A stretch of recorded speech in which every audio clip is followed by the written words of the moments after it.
Je ne me souviens pas d'une mère me berçant, d'un père me soulevant dans ses bras.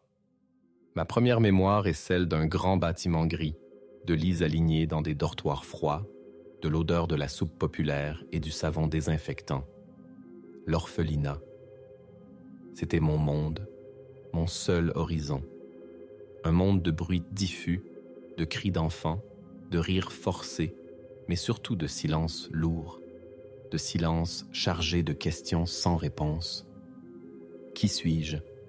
D'où viens-je? Pourquoi suis-je ici, seul? Nous étions nombreux, une marée d'âmes à la dérive, ballottés par l'existence avant même de l'avoir vraiment commencé.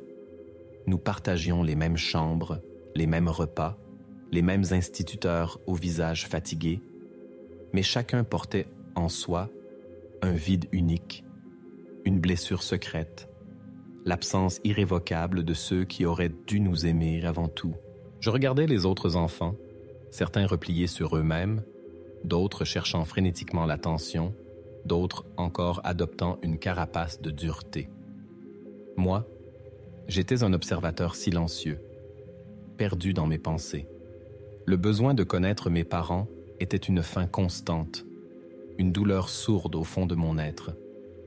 Je créais des histoires dans ma tête, des scénarios invraisemblables où mes parents étaient des héros partis en mission secrète, des artistes célèbres qui viendraient me chercher dans une voiture rutilante. Mais la réalité était là, implacable. Je n'avais rien, pas de nom de famille à moi, pas d'histoire personnelle qui ne commence par « l'enfant X trouvé tel jour à tel endroit ». Le temps passait, marqué par le rythme monotone de l'institution. Les saisons changeaient, les visages des employés aussi. Mais l'âme de l'orphelin restait la même, une terre en jachère attendant d'être cultivée. Nous avions peu de contact avec le monde extérieur. Nos sorties étaient rares, encadrées, souvent réduites à des promenades dans le parc attenant. C'est lors d'une de ces promenades, un après-midi d'automne, où les feuilles tombaient comme des larmes d'or et de pourpre, que j'ai aperçu pour la première fois quelque chose qui allait changer ma vie. Juste au-delà du mur décrépit de l'orphelinat, s'élevait le dôme bulbeux d'une petite église. Il brillait sous le soleil couchant, un phare modeste mais distinctif dans le paysage uniforme et triste qui était le nôtre.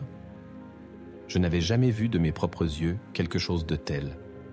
L'architecture était étrange, différente des bâtiments carrés et fonctionnels auxquels j'étais habitué. Il y avait quelque chose d'ancien, de sacré, qui émanait de cette structure.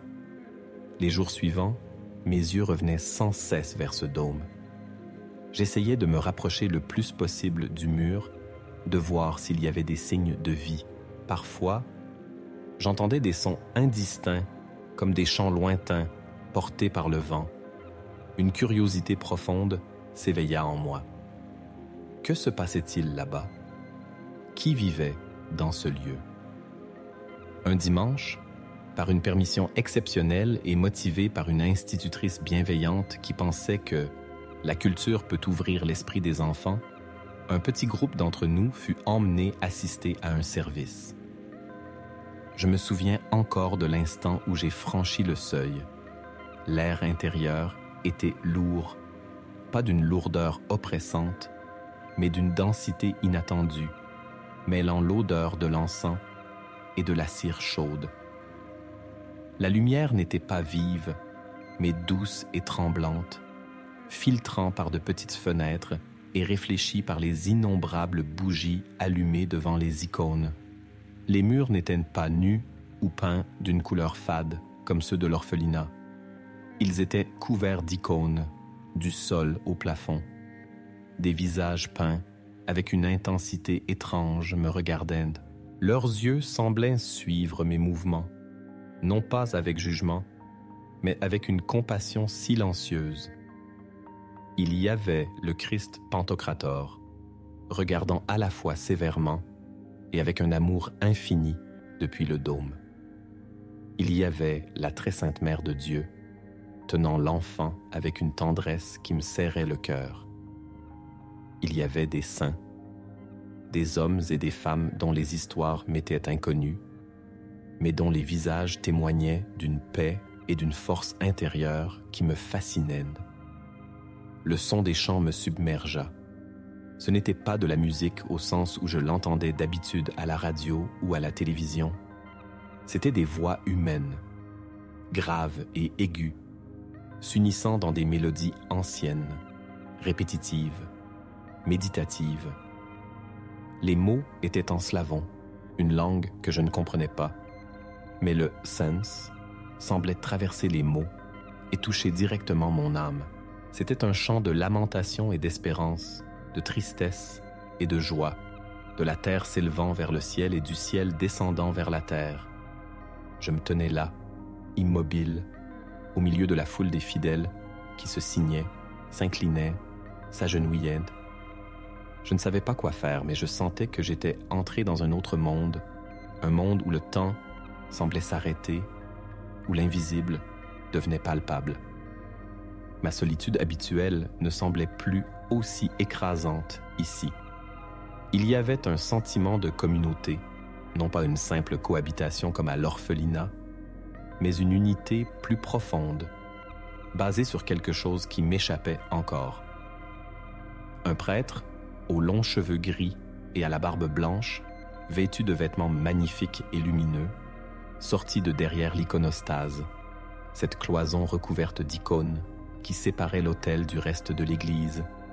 Il tenait un encensoir qu'il faisait balancer, et le nuage parfumé se répandait dans l'espace, montant vers les dômes. Son visage était calme, empreint d'une gravité douce. Il parlait, et bien que je ne comprenne que quelques mots, sa voix était apaisante. Cette expérience ne dura qu'un peu plus d'une heure, mais elle marqua un tournant. En repartant, le contraste avec la réalité de l'orphelinat était saisissant. Le gris des murs, le bruit mécanique des portes, l'atmosphère de confinement, tout me parut soudain plus terne, plus vide. J'avais entrevu quelque chose de beau, de profond, quelque chose qui semblait répondre à cette faim que je portais en moi. La faim de mes parents, oui, mais aussi une faim plus vaste, celle d'une connexion, d'un sens, d'une appartenance qui allait au-delà des liens du sang. J'avais vu des visages rayonnants de foi. J'avais entendu des chants qui élevaient l'âme. J'avais senti une présence que je ne pouvais nommer, mais qui était indéniablement réelle. De retour à l'orphelinat, le silence de ma chambre me parut plus lourd qu'avant. Mais cette fois, il n'était plus seulement rempli du vide de l'absence, mais aussi de l'écho de ce que j'avais vécu. L'image de l'icône de la Mère de Dieu avec l'enfant Jésus s'était gravée dans mon esprit. Son regard plein de tendresse maternelle me poursuivait. Pour la première fois, j'ai pensé que peut-être, quelque part, il y avait un amour qui ressemblait à cela, un amour inconditionnel, un amour qui accueillait même l'orphelin sans nom que j'étais. Ce jour-là, le désir de connaître mes parents terrestres ne disparut pas, mais il commença à se transformer. Une nouvelle quête était née en moi, une quête plus subtile, plus spirituelle. La quête de savoir non seulement d'où je venais physiquement, mais d'où je venais réellement, au plus profond de mon être, et à qui j'appartenais. L'église au dôme brillant était devenue un point de repère, une promesse silencieuse, un espoir ténu dans le paysage de mon enfance solitaire. Les jours qui suivirent ma visite à l'église furent différents. Je ne parlais pas de ce que j'avais ressenti. Les mots me manquaient, et j'avais peur que l'on se moque de moi ou que l'on rejette cette expérience que je sentais profondément personnelle et précieuse. Mais intérieurement, un changement s'opérait. L'image de l'icône de la Mère de Dieu restait vivace dans mon esprit. Je la revoyais, tenant l'enfant, et j'imaginais son regard posé sur moi. C'était un regard qui ne demandait rien, qui ne jugeait pas, qui semblait simplement être là, présent, enveloppant. Dans le silence de mon lit, je me mettais à parler à cette image, non pas avec des mots articulés, mais avec les murmures de mon cœur. Je lui confiais ma solitude, mes peurs, mon désir ardent de connaître ma famille. C'était une conversation unilatérale, bien sûr, mais pour la première fois, je ne me sentais pas complètement seul à porter le poids de mon existence. Il y avait quelqu'un, ou plutôt quelqu'une, qui écoutait. Cette mère céleste, que je ne connaissais que par son visage peint, devenait une figure de consolation. Je commençais à chercher des occasions de retourner à l'église. Je posais des questions discrètes aux instituteurs. Je parcourais les rares livres à notre disposition à la recherche d'informations sur ce lieu, sur cette religion. Je découvris que l'église était orthodoxe, que les chants étaient des hymnes à Dieu et aux saints. J'appris le mot « icône » et compris qu'elles n'étaient pas de simples images, mais des fenêtres sur le ciel, des lieux de rencontre entre le terrestre et le divin. Ma soif de connaissance était immense. Chaque petit morceau d'information était comme une goutte d'eau pour une terre assoiffée. En grandissant, le moment de quitter l'orphelinat approchait. C'était une perspective à la fois effrayante et excitante. Effrayante, car le monde extérieur était inconnu et potentiellement hostile. Excitante, car cela signifiait la liberté de suivre ce désir ardent qui m'habitait. Dès que j'eus l'âge légal pour partir, je ne tardais pas. Je n'avais pas d'endroit où aller, pas de famille pour m'accueillir. Mais j'avais cette direction, l'église. Je m'installais dans une petite chambre de bonne insalubre, non loin de là. Je trouvais des petits boulots pour subvenir à mes besoins, mais l'essentiel de mon temps libre était consacré à l'église. J'assistais aux offices, aux vêpres, à la liturgie du dimanche. Je restais dans le fond, toujours un peu à l'écart, comme un étranger hésitant à s'intégrer. J'apprenais les prières en écoutant les autres. Je mémorisais les paroles des hymnes.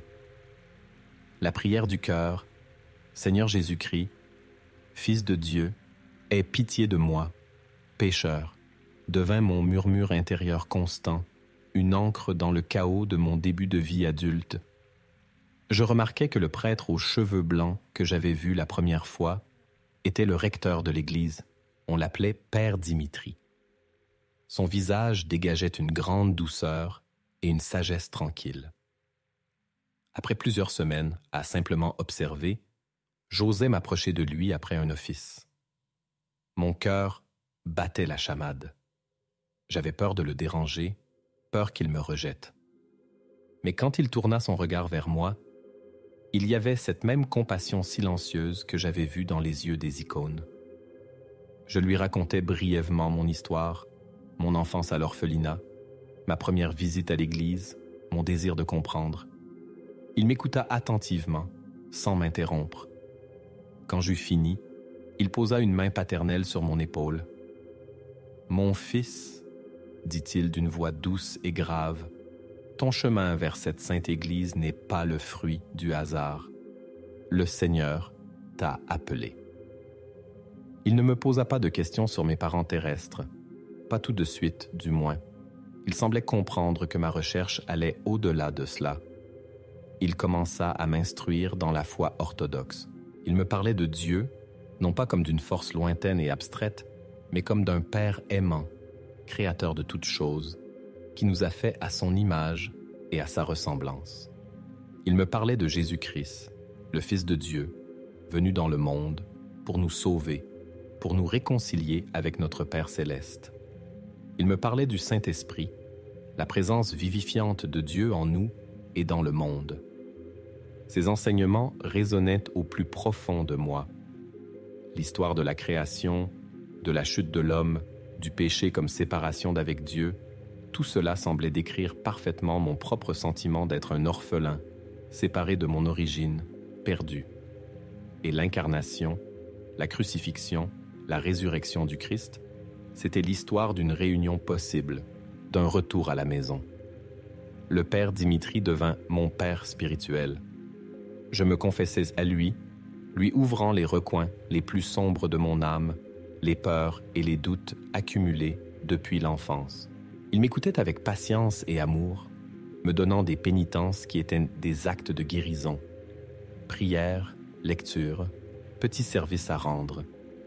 Il m'enseigna l'importance de la vie sacramentelle, du baptême qui nous fait naître d'en haut, de la chrismation qui nous scelle du don du Saint-Esprit, de l'Eucharistie qui est le corps et le sang du Christ, nourriture pour l'immortalité. Recevoir la Sainte Communion pour la première fois fut une expérience bouleversante. Je sentis une présence palpable en moi, un amour et une paix que je n'avais jamais connue. C'était comme si, enfin, je trouvais ma juste place. Plus j'apprenais, plus je priais, plus je participais à la vie de l'Église, plus mon désir obsessionnel de trouver mes parents terrestres commençait à se transformer. Le père Dimitri ne l'ignorait pas.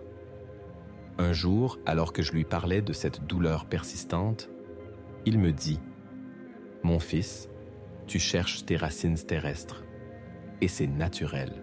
Mais sais-tu quelles sont tes racines les plus profondes, les plus anciennes? Elles sont en Dieu. Tu n'es pas un accident, pas un orphelin abandonné par le hasard de l'existence. Tu es une créature aimée de Dieu, faite à son image. Ton Père céleste t'a toujours connu, bien avant que tu ne sois formé dans le sein de ta mère. Tes parents terrestres t'ont donné la vie biologique, mais c'est Dieu qui te donne la vie éternelle, la vie véritable. Ces paroles furent comme un baume sur ma blessure. Elles ne niaient pas ma souffrance, mais lui donnaient un sens plus large. Ma quête n'était pas vaine. Elle me conduisait vers la source de toute paternité, de tout amour, de toute existence. Le Père Dimitri me parla alors de la filiation divine. Par le baptême et notre vie en Christ, nous devenons fils et filles adoptifs de Dieu. Nous sommes appelés à partager sa nature divine, à devenir Dieu par grâce, selon l'enseignement des saints pères. C'était un concept immense, vertigineux. Moi, l'orphelin sans nom, j'étais appelé à devenir fils de Dieu. Le doute luttait avec l'espérance en moi. Comment était-ce possible? J'étais si imparfait, si marqué par mon enfance, si faible face aux tentations. Mais le Père Dimitri m'expliqua que cette filiation n'était pas basée sur mes mérites, mais sur la grâce de Dieu et sur le sacrifice du Christ. Notre tâche est d'accueillir cette grâce, de chercher à purifier notre cœur pour devenir un digne temple du Saint-Esprit, de grandir dans l'amour de Dieu et du prochain. La communauté de l'Église devint ma nouvelle famille. Le Père Dimitri était mon père spirituel. L'higoumène du monastère voisin que je visitais parfois devenait une figure de grand-père spirituel. Les autres paroissiens étaient mes frères et sœurs en Christ.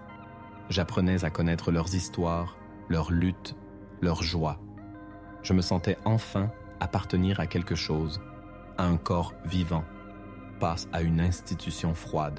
Ce n'était pas une famille basée sur le sang, mais sur l'Esprit Saint, un lien plus fort et plus durable que les attaches terrestres. Mon regard sur le monde changea. L'orphelinat gris et triste de mon enfance n'était plus la fin de l'histoire, mais le début d'un long chemin, une image de l'âme humaine séparée de sa source.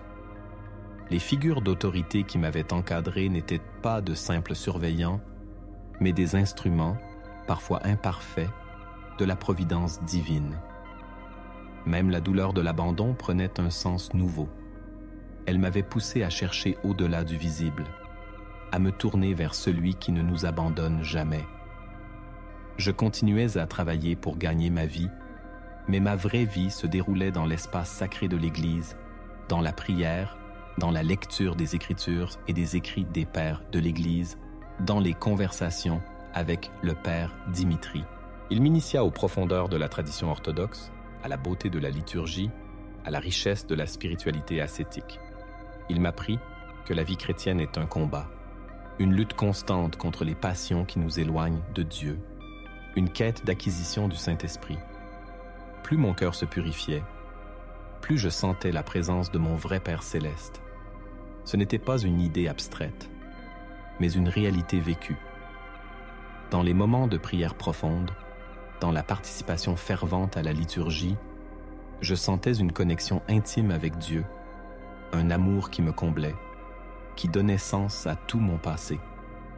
L'image de la Mère de Dieu continuait de m'accompagner, non plus comme un substitut à une mère terrestre absente, mais comme la mère de l'Église, celle qui intercède pour nous auprès de son Fils, celle qui nous montre le chemin vers lui.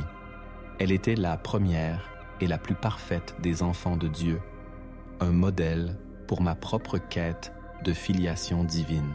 La question de mes parents terrestres ne disparut jamais complètement, mais elle ne dominait plus mon existence. J'avais trouvé ma famille, ma vraie famille, dans le royaume de Dieu, incarné sur terre par l'Église. J'avais trouvé mes vrais parents, Dieu le Père, source de toute vie, et l'Église, mon Père et ma mère spirituelle. Un jour, le Père Dimitri m'appela. Il tenait une vieille enveloppe dans sa main. « Mon fils, dit-il, en cherchant dans les archives de l'Église, j'ai trouvé ceci. Elle semble avoir été laissée ici il y a de nombreuses années, avec l'instruction de la remettre à un certain orphelin si jamais il venait à l'Église. » Mon cœur s'arrêta. L'enveloppe portait mon nom d'orphelin, celui sous lequel j'avais été enregistré. Elle contenait une lettre jaunie et une petite icône de poche de Saint-Nicolas. La lettre était de ma mère biologique. Elle expliquait qu'elle était très jeune, seule, sans ressources, et qu'elle n'avait eu d'autre choix que de me laisser. Mais elle avait confié ma vie à Dieu et m'avait laissé cette icône, priant Saint-Nicolas de veiller sur moi. Elle ne pouvait donner son nom ni sa localisation, par peur ou par honte, je ne sais. Mais les dernières phrases étaient empreintes d'un amour désespéré et d'une confiance en la miséricorde divine. Elle espérait que je trouverais un jour refuge dans la maison de Dieu. Je lisais ces mots, les larmes coulant sur mon visage. Ce n'était pas la réunion tant rêvée, la découverte de parents vivants prêts à me prendre dans leurs bras. C'était une lettre d'adieu, une explication douloureuse. La petite icône de Saint-Nicolas était le seul objet tangible de mes origines terrestres. Mais étrangement, la déception ne m'anéantit pas. La douleur de l'abandon restait là, mais elle était enveloppée par une paix plus grande. Ma mère terrestre m'avait confié à Dieu. Elle m'avait, à sa manière, mis sur le chemin de mes vrais parents. Son acte, dicté par la nécessité et la douleur, était aussi un acte de foi. Je comprenais maintenant. Mon chemin vers l'Église n'était pas un hasard. C'était la réponse à la prière de ma mère, le fruit de la providence divine. J'avais cherché mes parents terrestres, et par cette recherche, j'avais trouvé mon Père céleste. J'avais cherché des racines terrestres, et j'avais trouvé mes racines éternelles. Je serrais la lettre et l'icône contre mon cœur. La blessure de l'orphelin n'était pas effacée, mais elle était transfigurée par la lumière de la foi. J'étais l'enfant d'une femme souffrante qui m'avait aimé à sa manière et m'avait confié à Dieu. Et j'étais, plus profondément encore, un enfant de Dieu, appelé à la sainteté, héritier du royaume. Ma véritable identité n'était pas définie par mon passé d'orphelin terrestre, mais par mon présent et mon avenir de fils de Dieu. La parabole était claire. Nous sommes tous, d'une certaine manière, des orphelins sur cette terre, séparés de notre origine divine par le péché. Nous cherchons un sens, une appartenance, un amour inconditionnel. Et notre Père céleste, dans son infinie miséricorde, nous attend. Il nous appelle à retourner à sa maison, l'Église. Il nous offre la filiation par la grâce de son Fils. Ma vie prit un sens nouveau. Je ne travaillais plus seulement pour survivre, mais pour servir Dieu et mon prochain. Je m'engageais de plus en plus dans la vie de la paroisse. J'aidais le Père Dimitri, je donnais des cours de catéchisme, je rendais visite aux malades et aux personnes âgées. Je partageais l'amour que j'avais reçu. Chaque acte de service, chaque prière, chaque participation au sacrement me rapprochait de mon Père céleste et me faisait grandir dans ma filiation divine. L'icône de Saint-Nicolas, offerte par ma mère terrestre, trônait désormais sur mon coin de prière, à côté des icônes du Christ et de la Mère de Dieu. Elle était un rappel de mon histoire, de mon origine terrestre douloureuse, mais aussi un symbole de la chaîne ininterrompue d'amour et de foi qui m'avait conduit jusqu'ici, de ma mère priant Saint-Nicolas, à Saint-Nicolas intercédant pour moi, à la providence divine me guidant vers l'Église, vers le Père Dimitri, vers la découverte de mon vrai Père. Aujourd'hui, quand je regarde en arrière, je vois le chemin parcouru. Je vois le bâtiment gris de l'orphelinat, symbole de ma solitude et de ma séparation. Je vois le dôme brillant de l'Église, phare de mon espérance. Je vois le visage du Père Dimitri, image de la paternité spirituelle qui m'a conduit à Dieu. Et je vois les icônes, fenêtres ouvertes sur le royaume où m'attendent mon Père céleste, la Mère de Dieu, tous les saints et tous ceux qui sont devenus mes frères, sœurs en Christ. Je ne suis plus l'orphelin sans nom, perdu et cherchant désespérément des parents. Je suis un fils de Dieu, nommé par l'amour divin, trouvé par la grâce. Ma vie, c'est une action de grâce constante pour ce don immense. La quête est terminée, non pas parce que j'ai trouvé une fin, mais parce que j'ai trouvé la source. J'ai grandi dans un orphelinat terrestre et j'ai découvert qui étaient mes vrais parents, Dieu le Père et l'Église, sa sainte maison. Et cette découverte est le début d'une vie nouvelle, une vie en Christ, une vie dans la lumière de l'amour paternel qui ne fait jamais défaut.